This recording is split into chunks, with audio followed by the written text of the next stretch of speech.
और यहाँ जितना भी क्रम है, हमने पहले भी कहा, ये जो धर्मशाला बन रही है या आपके पैसे से बन रही है, आपने बनवाई, हमारी सामर्थ्य का नहीं।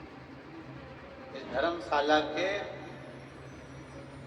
जो भी भवन है, जो भी कार्य है, हमने एक निश्चित निर्णय किया कि धर्मशाला में जो अन्य रुके, वो बात दूसरी है कि उन्होंने कुछ दिया ना दिया, पर इस धर्मशाला से 365 दिन, हर दिन एक बेटी का विवाह 365 दिन होगा, प्रतिदिन।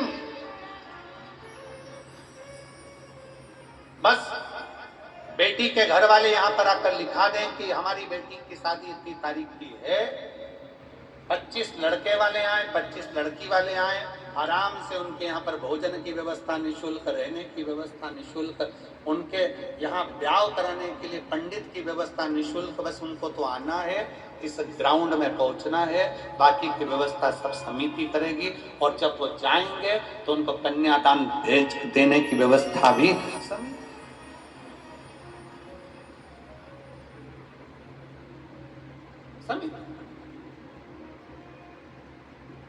उसका कारण केवल इतना सा, एक ही आयोजन होता है, इसी को समेटने में और करने में समिति को बहुत ध्यान देना पड़ता है। ज्यादा दिव्य भव्य आयोजनों में बहुत सम्मेलन रख दो, बहुत सारे लोगों को बुला लें, फिर वो आयोजन रखें, फिर वो, तो इससे अच्छा है रोज प्रतिदिन एक बेटी का कन्यादान हो, वो अपने घर जाए, अपने जीवन को आनंदमय हो। यही तो यहाँ जो भूमि है, इस कंकर शंकर की धरा पर, कंकर शंकर की भूमि पर आप जब दर्शन करेंगे कुछ समय के बाद में, तो यहाँ गौ माता की स्वतंत्रता का भाव, तुमरुकेश्वर बाबा का सुंदर कॉरिडोर का दर्शन, सुंदर एक जो हॉस्पिटल बनी रहा है उसका निर्माण कार्य चालू है, वो हॉस्पिटल का दर्शन, गुरुकुल का दर्शन, एक ही भूमि पर जब आप आएंगे तो आप ये मानेंगे कि यही सतयुग, यही त्रेता, यही द्वापर, यही कलयुग का आनंद दर्शन कर श्रेष्ठ। कहा पूर्व में गौ माता स्वतंत्र घूमती। जिस बेटी ने प्रश्न करा था सिरसा की, उस बेटी को जवाब है जिन्होंने कहा था क्या गाय दूध गिराती थी वहां शिवलिंग था? वेद और गौ माता स्वतंत्र। गाय को रस्सी से बांधा नहीं जाता था, गौ माता को बांध कर नहीं रखा, स्वतंत्र। और मेरी गौ माता जब स्वतंत्र घूमती थी, उस गौ माता के अंदर उसकी नस नस में भगवान बसा हुआ है। गाय अपनी दृष्टि से देख लेती थी कि यहाँ वो तत्व है जिससे शिव मिल सकता है, तो अपने चारों थन का दूध वो नीचे गिरा देती थी, चारों थन का दूध वो नीचे गिरा देती थी। ये सतयुग की बात है। फिर आ गया त्रेता। त्रेता में गौ माता का बछड़े को, क्योंकि बछड़े को दूध की 4 थन का दूध बछड़े को मिलता था, देवता को मिलता था। सतयुग में 4 थन का दूध प्राप्त हुआ। त्रेता आया, 3 थन का दूध गाय को, गाय के 3 थन का दूध बछड़े को प्राप्त होता था। 1 थन का दूध देव को और ब्राह्मण संत साधु गुरुजन प्राप्त कर कर अतिथि सेवा में लगाते थे। धीरे धीरे वो बंद हुआ।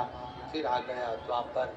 गौ माता के 2 थन का दूध बछड़े को मिलता था, गाय के 2 बछड़े का दूध संत साधु ब्राह्मण तपस्वी साधारण मनुष्य अपने प्रयोग में लेने लगा। फिर आ गया कलयुग। कलयुग में 1 थन का दूध गाय के बछड़े को मिलना चाहिए, पर वो भी आज नहीं मिलता।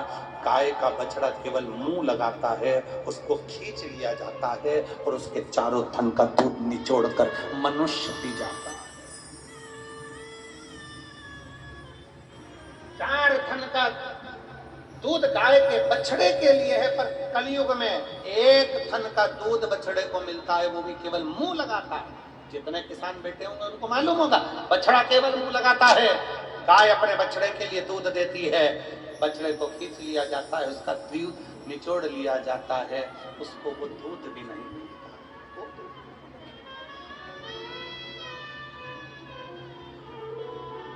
दूध भी प्राप्त नहीं।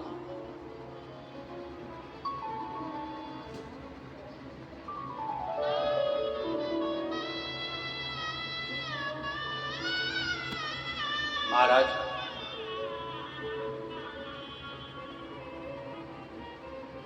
शिव भक्ति कह रही है, शंकर भगवान की प्रागट्यता में गौ माता की भी प्रबलता है।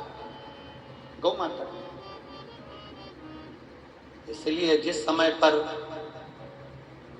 मनोरथ को मारने के लिए शंकर भगवान को क्रोध आया तो गौ माता ने, गौला ने अपने श्वास से शिव को खींचकर अपने उदर में रख लिया था। फिर शंकर भगवान नंदीश्वर के रूप में प्रकट हुए। बोल नंदीश्वर भगवान की। शिव नंदीश्वर के रूप में प्रकट हुए।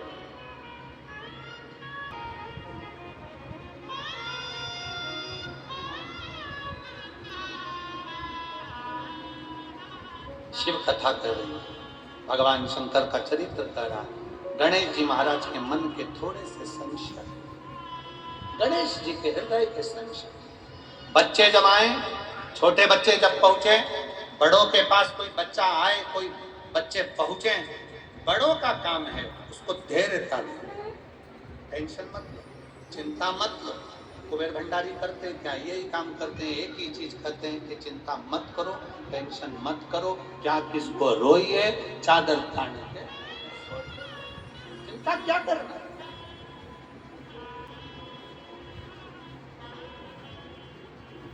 कुछ पत्र हैं, ध्यान